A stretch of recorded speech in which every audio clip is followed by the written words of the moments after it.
Continuation of the first lab, the charge tape lab. So in this lab, we observed the interactions between two pieces of Scotch tape being ripped apart and determined the excess charge on the charge tape. This time, however, we treated the tapes as having a uniformly distributed charge across its length and simulated the interaction between the two charge tape and glow script. And here is a little overview of our results. So, to conduct this experiment, we need an understanding of a few fundamental principles. First, that gravitational force near the Earth's surface is the product of the mass of an object and the gravitational constant of the Earth, which is 9.8 meters per second. Next, Newton's second law, which states that the acceleration of an object is directly correlated to its net force.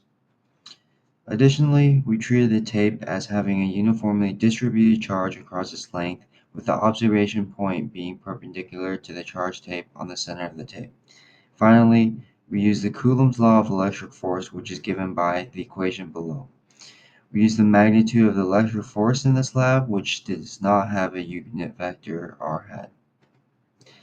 In Lab 2, we used the same data that was collected from the first lab, including the tape length, tape mass, distance between the tapes, and also many more.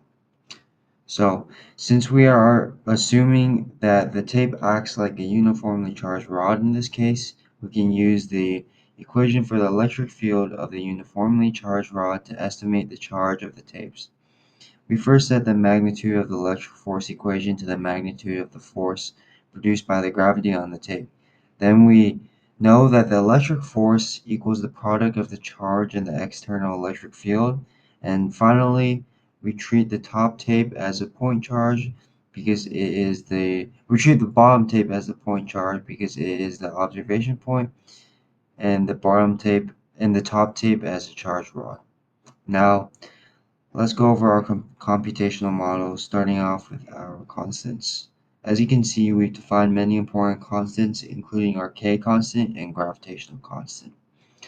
Next, we created a function that would calculate the electric field of a given charged particle with a definite location and a charge at a certain observation location that we will use to call back on later. Additionally, we created our tapes and gave them a position, direction, mass, charge, and a number of charges. So here we added the individual electrical forces exerted by the many point charges of the bottom tape on the top tape.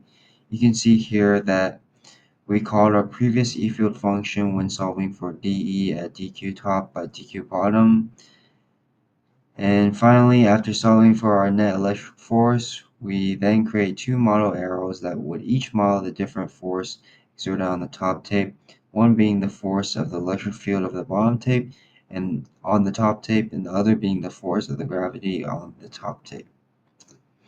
So some assumptions we made in this computational model were that the charge tape is evenly distributed along the tape, air resistance is ignored, and both tapes have the same amount of charge. However, there were also many sources of error in our experiment, including the loss of charge when touching the tape, the distance between the tapes being inaccurate because they were measured by eye, and the mass of the tape being calculated instead of measured. Lastly, let's go over some key what-if questions that add to the importance of this lab. So what if we modeled each tape as a point charge versus modeling it as a uniform rod? What differences would it make? Well, we can see that our line charge model resulted in a greater charge than the point charge. Next, why exactly are our estimates different from each other? Well, that's because the line charge model considers the length of the entire tape rather than treating it as a single point. If we think about it, the tape is modeled more like a rod than a point, so the line charge model would definitely be more accurate. Well, that was it for Lab 2, and again, thanks for watching.